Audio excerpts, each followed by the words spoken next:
Yop Steak and Seafood Restaurant Bandar Kirara ni bermula operasi pada bulan Mac 2024. Kita punya konsep lebih kepada steak dan seafood, di mana kita ketengahkan dari segi premium item untuk para penggemar Wagyu. Macam contoh kita ada Japanese Kagoshima Wagyu. Yang terbaru ni kita ada Tomahawk Angus, sama juga Eflon Chill. Okay. So Tomahawk ni adalah promotion terbaru lah daripada bulan 4 selepas raya sehingga sekarang ni berterusan. Respon pun bagus. So kita punya Tomahawk ni terdiri daripada 500 gram, 750 gram dan juga 1.5 kilo.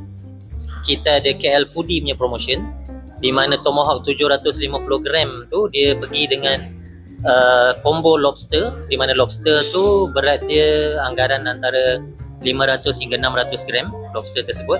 Kalau siapa yang ambil combo KL Foodie ni berharga RM435, dapat free lagi sirloin, Australian sirloin grain fat 200 gram dan baby lobster 250 gram.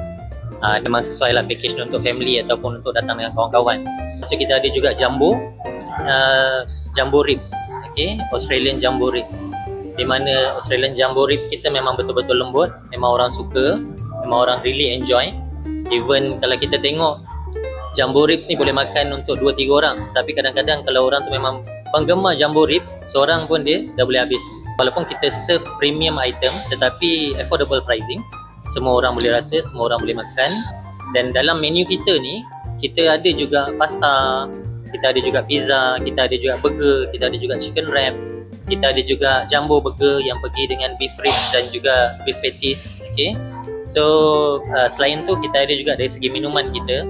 Okay, kita ada mocktail yang terdiri daripada non-alcohol. Okay, mocktail. Lepas tu kita ada ice blended juice, kita ada ice blended chocolate, okay, KitKat ice blended. So selain pada tu kita ada dessert lah, selection of dessert. Kita ada cream brulee homemade dan kita ada selection of cake slice. Dan dalam masa yang sama juga, untuk kita punya semua kategori menu ni halal. Yang penting halal. Kita tak ada menggunakan apa-apa alkohol dan semua produk kita daripada sumber yang halal, dan memang saya yang pantau benda ni dan supplier semua saya yang pilih.